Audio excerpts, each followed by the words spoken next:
Nissan R35 GTR. This is a car that came out in 2008. I, at the time, was still in middle school, transitioning into high school. Now, I've done a lot in that time. I've gone to college, got my degree, I even got my master's degree. What has the GTR done? It's still around for the 2020 model year. Well, actually, quite a bit. This is the new Nismo trim, and while there have been Nismo trims of the GTR in past model years, this one is just a little bit more special. Let's go ahead and check out what's different on the outside.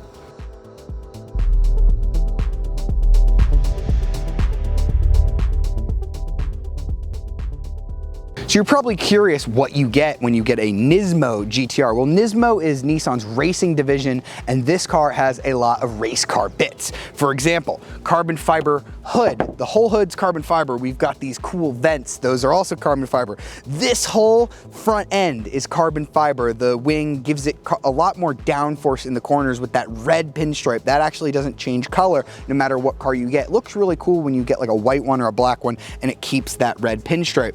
You've got these 20-inch raised forged wheels with the little Nismo badge. They look fantastic in black. And then you've got those massive carbon ceramic Brembo brakes, 6 pistons in the front, 4 pistons in the back. We'll talk a little bit more about those as we get out on the road. You have the entire carbon fiber side skirt here again with that red pinstripe. This entire roof, that's carbon fiber as well. Coming around to the back, we have the distinct R35 quad taillight design. You are not going to miss this car. It looks just like every other GTR there's been. Such an iconic rear end, but now massive rear spoiler to give you downforce, all carbon fiber diffuser down here. And you'll notice these quad exhaust tips are blue because we've got a titanium exhaust on this Nismo model. Now, the one thing is, you can barely hear it on the inside. I wish it was a little bit louder from this twin turbo V6, but when you do downshift, you do get a little bit more cracks and pops than you would on a normal GTR. But more on that, let's go ahead and check out the amazing engine that feeds to this titanium exhaust. So before we check out the interior of this car, let's check out this beautiful hand-built engine. Now, Nissan builds this in a hermetically sealed factory in Japan where only one man is allowed to build. I think they have 3 engineers, but only one man builds each engine. This one was built by Tiyumi Shioya. You see the beautiful exposed valve covers here. Amazing looking engine, and of course, the hood covering it is all carbon fiber. In Nismo tune, you're gonna get 600 horsepower out of this engine, which is amazing for a car with only 3.8 liters of displacement and just 6 cylinders.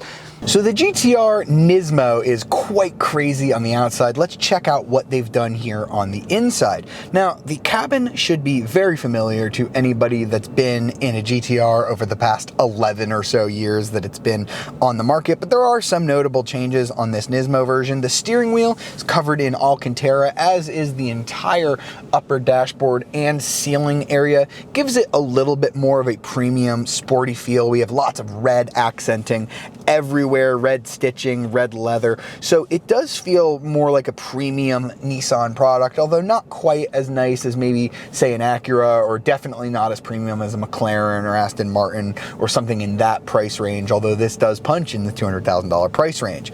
You can only get one seat option on the Nismo version, one color. That's these red Recaro seats with a black on the outside. They're suede in the middle, leather on the outside, and I don't find them to be that comfortable. I couldn't ride in them for very long distances. I've found that over the week, I've gotten into them a little bit more, but my big problem with them is the butt area is fine. It's these side bolsters that are just a little bit too narrow that I can't quite squeeze myself into them. So maybe if I lost a little bit of weight, this car could be a motivator for me to go on more of a hardcore diet, but Europe gets carbon bucket seats, racing buckets that just look way more aggressive than these. I wish we got those here. I'm not really sure why Nismo wasn't allowed to sell those here. I'm guessing something to do with crash regulations. But if you don't fit in these seats, the normal GTR does have a similar seat that's less bolstered and a lot more comfortable.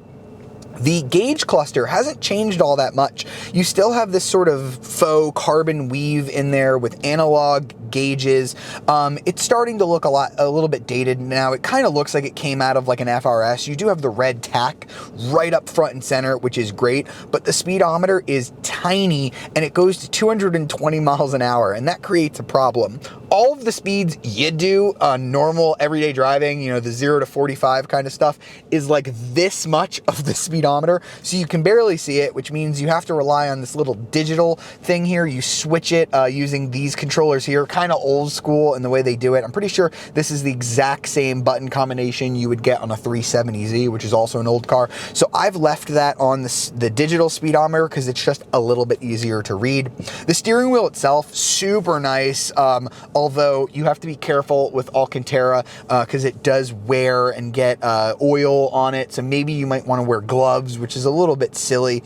And interestingly, Nissan, who was one of the first companies to pioneer column-mounted paddle shifters, has gone to steering wheel-mounted ones on the GTR. I'm not really sure why. I really loved the column-mounted ones. These are actually quite nice as far as steering wheel-mounted ones go because they are quite big, but come on, Nissan, what happened to the steering wheel-mounted or column-mounted ones? Those were super nice. We have our normal automatic transmission. It's 6-speed dual-clutch transmission. It kind of is weird to operate. You do have a normal backup camera. It feels a little bit weird in its operation, but nothing super crazy there.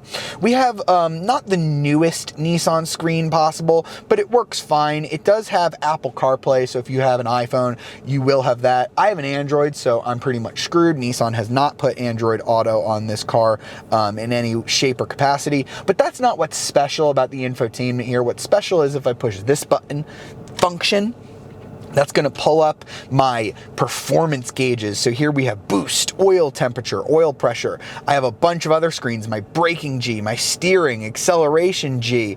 These screens are super cool. They look great. Maybe a little bit dated by today's standards, but they were designed actually by Polyphonic, the same people that do the Gran Turismo video games.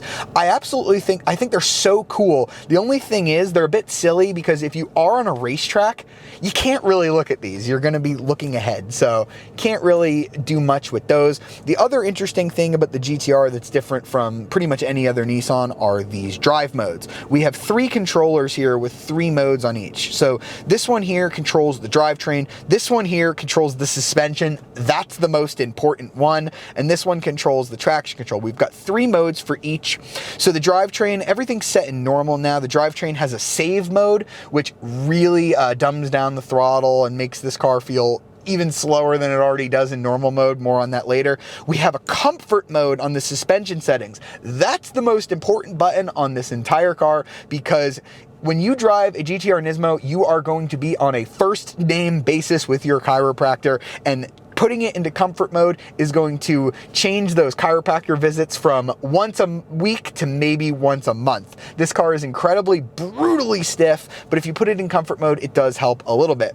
And the traction control, we have 3 modes for that as well. I can pull it down for full off, put it back up into normal, or if I put any of them up and hold up for R, you see they're all going to switch to red, and that's going to put everything into full R mode, and that's going to enable the launch control, which we are going to do a little bit later. But I want to mention practically, because I think a lot of people might buy this car to be their only car, because it is technically a 4-seater with a decent sized trunk. So you see that it has a back seat and you might think, oh, well, maybe I can, put some adults back there. Not really. I've squeezed back there a couple times and I've put some people back there this week, and it really just doesn't work. There's not a lot of headroom for people, not a lot of leg room either. So the back seats are really meant for children or stuff. The trunk, though, is actually quite nice. 8.8 cubic feet of storage. The opening isn't quite large, but it is quite deep and cavernous. So as long as your suitcase can kind of fit within the opening, it is quite practical in terms of storage space. But now that we've talked about the interior and all that boring stuff, let's go ahead and get the GTR Nismo out on the road. First things first, we have to try the Nissan GTR's party piece. launch control, because this is one of the quickest cars off the line in the entire world. Maybe electric cars are a little quicker. To do so, all we have to do is make sure all of those drive modes that I mentioned earlier, those have to all be in R mode, and then you just put your foot on the brake, foot on the gas, and go. 0 to 60 happens in just 2.5 seconds, blisteringly quick. Let's see how that feels in reality here. Launch control engaged, enabled. 3, 2, 1, go! Oh boy! Oh my God. So I've launched a lot of very fast cars before, but I must tell you, here's what I have to explain to you about this car's launch control in particular. The way that it does it, it builds the RPMs to 4,000. That primes the turbochargers so that they are full boost, ready to go. Then it just drops the clutches instantly. So Godzilla donkey kicks you in the chest, and if you're not ready for it, you will bang your head against the seat rest. Your passengers will get concussions, and you will be sued. Godzilla bucks you really hard. I've driven a bunch of other cars, and I don't care what you've driven that's more powerful than this. McLaren 720S, Acura NSX, neither one of them, they might be able to keep up with this car in terms of 0 to 60 time, but in terms of the savageness of the launch, there's really no comparison, because the NSX uses its electric motors to build you up slowly, then kicks in the engine for sort of a smooth launch, and the McLaren is rear-wheel drive, so the traction control steps in to kind of keep the wheels going and gripping to the ground, so the launch isn't quite as savage on the 0 to 30 as this car is. So absolutely one of the most crazy launch controls I've ever experienced. And the engine, as we looked at earlier, 600 horsepower, 481 pound-feet of torque, so they've definitely upped it a whole bunch since the last time the GTR was majorly facelifted. It'll now do 205 miles an hour in Nismo, guys, and the biggest upgrade here is they've gone to a new turbocharger design that's straight from their GTR GT3 race car that they say is going to provide 20% more responsiveness from the engine. Now, I'm a little dubious of that fact because I still have everything in R mode. I'm in 6th gear right now cruising. I'm going to put my foot down. 5, 4, 3, 2. There we go. The turbos kicked in. Did you see how long that took to give me some acceleration? Now, on launch control, this is one of the quickest cars in the world, but when you're actually driving it normally in automatic, even when you have the drivetrain in that R mode, it really feels like a 90s turbocharged car. I've driven like an R34 GTR, and it really reminds me of that, where you have to be in the right gear, and you have to have the turbos built. Turbo, turbo, turbo, there we go, and now we're going crazy. It really does turbo lag like a 90s car. I've been spoiled by all these modern turbocharged engines that have almost no lag. This has all the lag in the world when you drive it in automatic. This is still a 6-speed dual clutch transmission. They haven't really changed it much since the GTR launched in 2008, and it just doesn't shift as quick as the best dual clutches out there now. It is quite aggressive, but the way that I like to think about it is, I'm going to take manual control now, and here we go. Now it's got all the power in the world because I have it in the right gear. I'm going to put my foot down. There we go. Turbos are spooled. We have all the launch control, all the power in the world. So I feel like you almost have to drive the Nismo as if it's a manual car that just doesn't have any clutches, and you just drive it like one of those old school single clutch cars, just using the paddle shifters all the time. So when you're doing that, it's actually a very quick, very responsive car. Although I have noticed a couple of times I'll just be driving along in traffic and I need to go for an overtake and the turbos aren't spooled and I just can't get there quick enough. Now, the other thing I want to mention is the handling, because this car is riding on Dunlop high performance run flat tires. They're actually not that wide. 255s in the front, 285s in the rear. Driven cars that are a lot wider than that, but here we go. I'm going to take manual control here. We're going to go around a corner with some veracity. Oh my goodness. There is no give, to those Bilstein shocks. It is so neutral here, so stable. Oh, you know, I read a lot of reviews of the early GTRs saying that they understeer at the limit. Not this car. These Dunlop tires have completely erased that. They handle extremely well. It grips like crazy. The steering, which I also remember earlier reviews of this car criticizing it for being too robotic, too video gamey. It's actually quite nimble. The inputs right off center are absolutely pinpoint. If I turn this car in either direction, it's so eager to change direction quickly. I do like the steering there. It's only when you get it off center, like a lot, that you start to feel it get a little bit numb. So it isn't quite the most natural steering in the world. And then there's the brakes on this car. 6 pistons up front, 4 in the rear, 16.14 inch rotors, 15.35 in the back. So I'm gonna just bring it to a stop here from a reasonable speed. Oh my God. Whew. Yeah, those really rip your face off. So handling on this car, you might think that the GTR is a one-trick pony. When it comes to just launching, it most certainly is not. This Nismo is an absolute track monster. But the thing is though, if you buy the Nismo, I'm hoping that you do bring it to a track often, because there are a lot of trade-offs with this stuff.